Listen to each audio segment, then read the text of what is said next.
Place désormais à la minute citoyenne avec Samy, notre socio-enseignant à Rennes, qui revient sur la mobilisation dans sa ville de la communauté éducative.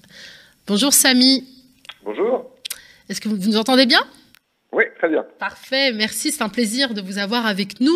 Alors racontez-nous un peu comment c'était à Rennes, quelles sont les revendications qui ont été portées par la communauté éducative, le personnel, les enseignants, les parents d'élèves. Alors peut-être juste avant de faire un petit point sur comment c'était à Rennes, les raisons pour lesquelles on se mobilisait, vous les avez rappelées dans l'introduction. Hein. Ce qui ressortait hier dans la manifestation, c'est qu'en fait, tous ceux qui étaient présents voulaient exprimer un message et c'était visible notamment par les mots d'ordre qui étaient sur les pancartes. Il y avait le nom de Blanquer qui revenait souvent. Parce que la politique de Blanquer qui est menée depuis 5 ans, elle est à la fois irresponsable, dangereuse et inégalitaire. Et les personnes qui étaient présentes hier étaient là pour l'un ou les 3 motifs de cette grève-là. Irresponsable parce que depuis le Covid, il y a eu des protocoles successifs qui ont eu lieu et qui ont été complètement incohérents dans leur évolution. C'est-à-dire qu'ils ont été plus souples à mesure que les contaminations augmentaient. Elles étaient infaisables sans les personnels supplémentaires, c'est ce qui revient aussi des personnels qui étaient présents hier, c'est-à-dire autant pour le nettoyage, la désinfection, la distanciation pour la restauration le midi, pour les récréations, pour la surveillance des élèves, pour l'accompagnement médico-social. Tout ça, c'était insuffisant. Et avec un flou, au final, qui fait retomber la responsabilité sur les personnels eux-mêmes. Et moi, je suis prof de PS, et bien en EPS, on a subi ce flou-là, qui amène justement à ce que la responsabilité de l'État, elle soit dévoyée sur les personnels, mais sans en avoir les moyens. Le symbole le plus criant de ça, c'est que le fait que ça se décide en Conseil de défense, et que de fait, ça enlève la responsabilité de ceux qui prennent ces décisions. Et puis dangereux parce que, du coup, comme il n'y a plus de confiance dans ce gouvernement, on a plus aussi on a plus de difficultés à trouver les solutions. Et l'exemple tout simple, c'est que la partie des non-vaccinés le reste peut-être par perte de confiance totale dans ce gouvernement et on ne peut pas leur en vouloir de perdre confiance. Dans les établissements, ce qui est revenu aussi, c'est que les gens sont perdus. Ils savent plus ce qui est applicable. Dans la mesure où on a un protocole qui arrive la veille pour le lendemain et que l'administration elle-même n'est pas au courant des dernières mesures. La hiérarchie qui est dans le déni, savoir le ministre, mais aussi notre recteur, qui dans un article de Ouest France disait que c'était pas le chaos, ça accentue encore le stress mental. Il y a eu un article en plus qui disait qu'il y avait un CPE d'un lycée breton qui en venait même jusqu'à pleurer tellement les choses étaient compliquées d'entendre le décalage entre la réalité et les discours. Donc en fait, on est vraiment dans une situation qui est parallèle à celle de l'hôpital. C'est-à-dire que rien n'est fait pour compenser, pour nous dans l'éducation, la dégradation des cours depuis 2 ans et c'est même pire. Et donc là, je reviens sur les discussions qu'on a pu avoir dans la manifestation. Très concrètement, donc en Bretagne et là plus spécifiquement en Ille-et-Vilaine, on voit quoi ? Il y a des gestionnaires qui nous disent, maintenant on n'a plus d'autotest, puisque c'est passé du ministère de l'Éducation à l'ARS et que on n'a plus d'autotest à donner pour les personnels. On a des règles qui sont complètement différentes d'un collège à un autre. De ce fait-là, on a aussi une répression qui est grandissante malheureusement, avec des collègues qui peuvent être sanctionnés abusivement. C'était le cas en début d'année avec notre collègue Édouard Descottes, mais aussi avec des chefs d'établissement qui confondent de plus en plus un devoir de réserve avec un devoir de soumission ou de silence. Quel type de sanctions ? Pardonnez-moi Samy, vous parlez de sanctions à l'encontre des professeurs ? Alors des sanctions ou des intimidations. C'est-à-dire qu'effectivement, on a des établissements, des remontées, où on interdit implicitement ou explicitement aux collègues de discuter entre eux de certains sujets. C'est des choses ubuesques. Bien sûr, c'est pas la majorité, mais on le voit arriver de plus en plus.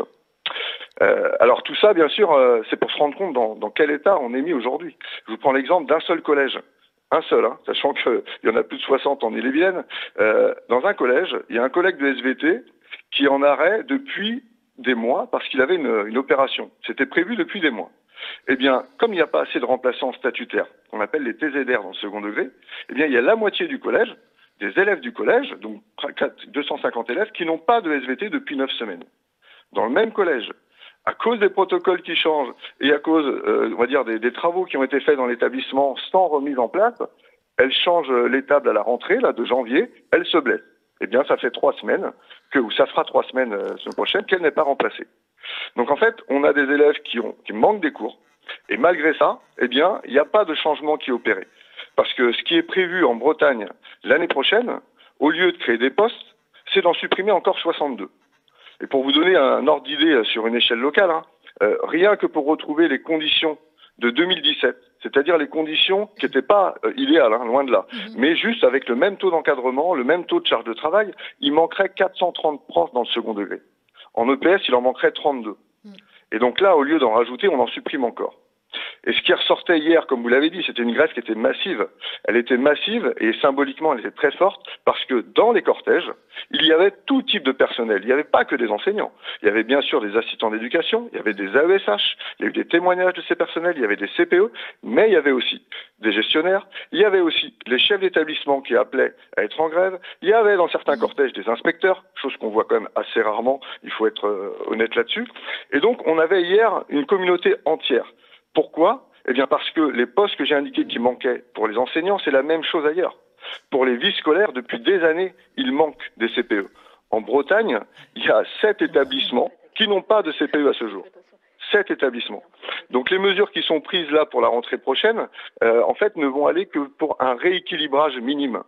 Pour la médecine scolaire, j'en parle même pas. Il y avait déjà pas de médecine du travail, mais pour la médecine scolaire, on est au fond du trou, quoi. C'est-à-dire qu'il n'y a aucune assistante sociale, aucun médecin scolaire ou infirmière qui est recruté en plus pour la Bretagne pour l'année prochaine. En fait, voilà, c'est quand même scandaleux. On a vraiment le sentiment finalement que la situation catastrophique que vous décrivez précède bien évidemment la crise donc sanitaire qui est venue justement, on va dire, exacerber toutes ces tensions et renforcer finalement les revendications, les protestations qui existaient déjà au sein de la communauté éducative.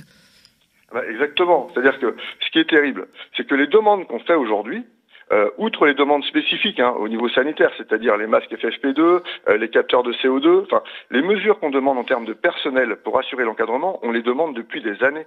Je veux dire, l'évolution des effectifs par rapport à l'effectif enseignant et des personnels autres qu'enseignants par rapport aux élèves, il est sans cesse en décrue.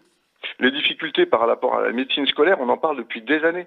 Chaque année, on demande à ce qu'il y ait plus d'infirmières. Aujourd'hui, quand même, dans les établissements, ce n'est plus les infirmières qui assurent les élèves qui vont mal, en majorité. Pas parce qu'elles ne le veulent pas, parce qu'elles aussi, elles sont en burn-out pour une partie. C'est parce qu'il n'y a pas assez de personnel. Et donc, ce sont les assistants d'éducation à qui on demande de recevoir les élèves qui vont pas bien. C'est à eux qu'on demande de les assister quand ils doivent faire des autotests. On est dans une situation ubuesque qu'on dénonce depuis des années. Le Covid, c'est uniquement un catalyseur et ça met en visibilité les problèmes qui existaient depuis déjà des années. Et ça date pas que du gouvernement de Macron, ça date de bien avant. Par ailleurs, Jean-Michel Blanquer, il était DGESCO déjà depuis 2007, donc ça fait plus de 10 ans qu'il sévit dans ce mystère-là. Et nous, on annonce une réussite hier de la manifestation, mais malheureusement, ce qu'il a réussi, lui, c'est à démoraliser une partie des enseignants et surtout à détruire une partie du service public. C'est pour ça que nous, dans nos revendications, alors une partie en Ille-et-Vilaine, mais qui se retrouve au niveau national, c'est d'avoir un plan pluriannuel de recrutement de personnel, mais de tous les personnels. C'est-à-dire à la fois les enseignants, bien évidemment, mais aussi les personnels de vie scolaire, les AESH, les AED, les personnels médico-sociaux, c'est-à-dire les infirmières, les assistantes sociales, les médecins scolaires, les personnels administratifs aussi, parce que tout le monde pâtit de la dégradation du service public. Et donc là, on est dans une période, nous, où va se décider dans les semaines à venir, mais en fait, les moyens pour la rentrée à venir. Et donc, dans ce cadre-là, c'est ce qu'on appelle la DGH. Nous, on souhaite qu'il y ait une DGH, des moyens de la réussite pour prendre en compte tous les élèves avec leurs difficultés. Et de reconnaître aussi les différents personnels, ceux qui étaient en première ligne, les assistants d'éducation quand même, et les AESH. Il faut savoir que ils n'ont pas de statut, ils sont contractuels, précaires. C'est la moindre des choses de reconnaître. On a eu l'occasion d'ailleurs de recevoir une assistante d'éducation ici sur plateau, qui effectivement a porté les revendications que vous étiez en train d'expliquer. Donc une grève plutôt réussie. Quelle est la prochaine étape, Samy? Est-ce qu'elle pourrait se poursuivre les prochaines semaines ou prochains mois? Alors, est-ce qu'elles pourraient se poursuivre? Bien évidemment, parce qu'elles le doivent, et puis aussi parce qu'on a montré, malheureusement, je suis le premier à le regretter, mais on a montré que c'est pas la cohérence des arguments qui fait que le ministre va écouter pour de vrai, c'est le rapport de force. Ouais. Et hier, il y a eu un élément de rapport de force, alors 3000 personnes, et les chiffres que vous avez donnés tout à l'heure, le ministère le reconnaît lui-même, faut multiplier par 2, entre guillemets, comme le disait un chercheur en sciences sociales, pour avoir les vrais taux, ça tombe sur ce que donnent les revendications syndicales. Et donc, pour poursuivre là-dessus, je parle de la Bretagne spécifiquement en Ille-et-Vilaine, eh bien on a prévu justement un tour éducatif pour recueillir les témoignages des personnels et continuer à rendre visible ce qui est invisible, pour que tout le monde soit au courant, à continuer à informer, parce que c'est capital que les gens aient conscience des vraies causes de ces problèmes-là, notamment par des heures d'info syndicales qui sont prévues dans les semaines à venir, par des stages. Moi, je suis militant syndical à la FSU, au SNEP FSU. On organise des stages le 20 janvier au niveau départemental.